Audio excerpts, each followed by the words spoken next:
ఎవరు డ్రోన్ తీసుకున్నా కూడా ఫస్ట్ ఆఫ్ ఆల్ ఆ డ్రోన్ వచ్చేసి సర్టిఫైడా కాదా, డీజీసీ అప్రూవలా కాదా చెక్ చేసుకోండి. Hi bro. ఆయన బ్రో మీ పేరు? సాయిరెడ్డి అన్న. 2 డ్రోన్లు ఉన్నాయని విన్నాను. అవునన్న, దసరాలో ఒక డ్రోన్ తీసుకున్నాను. 3 months లో దాని అప్పు తెగిపోయింది. దాని తర్వాత ఇప్పుడు జనవరిలో ఈ సీజన్ కి మళ్ళీ తీసుకున్నాను. ఓకే, ఈ డ్రోన్ తీసుకున్నప్పుడు దీని ప్రైస్ ఎంతగా వచ్చింది? నాకు డ్రోన్ వచ్చేసి అన్న 4.5 lakhs లోనే పడింది విత్ 1 set ఆఫ్ బ్యాటరీ. నేను ఎక్స్ట్రా 5 సెట్ల బ్యాటరీలు తీసుకున్నాను. సో నాకు వచ్చేసి మొత్తం 7,50,000 వరకు పడింది. 7,50,000. ఒక్క సెట్ బ్యాటరీ ఎన్ని నిమిషాలు వస్తుంది?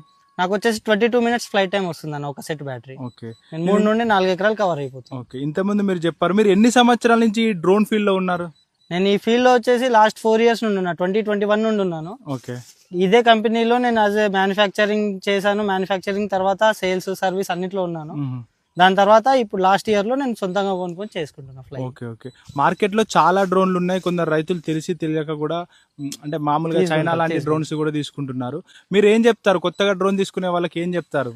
ఎవరు డ్రోన్ తీసుకున్నా కూడా ఫస్ట్ ఆఫ్ ఆల్ ఆ డ్రోన్ వచ్చేసి సర్టిఫైడా కాదా, డీజీసీ అప్రూవలా కాదా చెక్ చేసుకోండి. టైప్ సర్టిఫికేట్ ఉన్న డ్రోన్స్ నే ప్రిఫర్ చేయండి. దాని వల్ల మీకు ఇన్సూరెన్స్ కూడా ఉంటుంది టైప్ సర్టిఫికేట్ ఉంటే. వితౌట్ టైప్ సర్టిఫికేట్ తీసుకుంటే మీకు ఇన్సూరెన్స్ దొరకదు.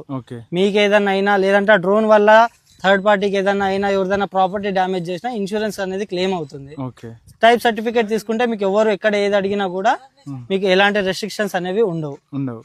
ఓకే ఓకే, మామూలుగా టైప్ సర్టిఫికేట్ లో లేని కూడా ఉంటాయి. ఆ టైప్ సర్టిఫికేట్ లో లేనివే ఈఎఫ్టీ ఫ్రేమ్స్ డైరెక్ట్. అది ఎలా ఉంటుందంటే వర్క్ నార్మల్ గా మనం ఇంట్లో ఎలక్ట్రిక్ వర్క్ మనమే చేసుకుంటాం కదా, అలా వాళ్ళు ఈఎఫ్టీ ఫ్రేమ్ మొత్తం ఇచ్చి బిగించి వైర్లు కనెక్షన్ ఇచ్చి అమ్మేస్తూ ఉంటారు.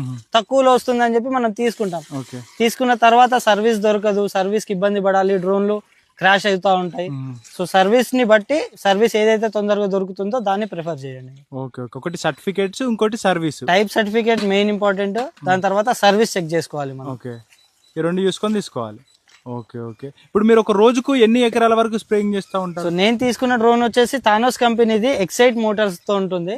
సో నేను మినిమం 30 to 40 acres అనేది కవర్ చేస్తాను ఒకే సైడ్ ఫీల్డ్ ఉంటే. తిరిగి కొట్టాలన్నా 30 acres మినిమం సీజన్ లో కంప్లీట్ చేస్తాను పర్ డే. ఎవరు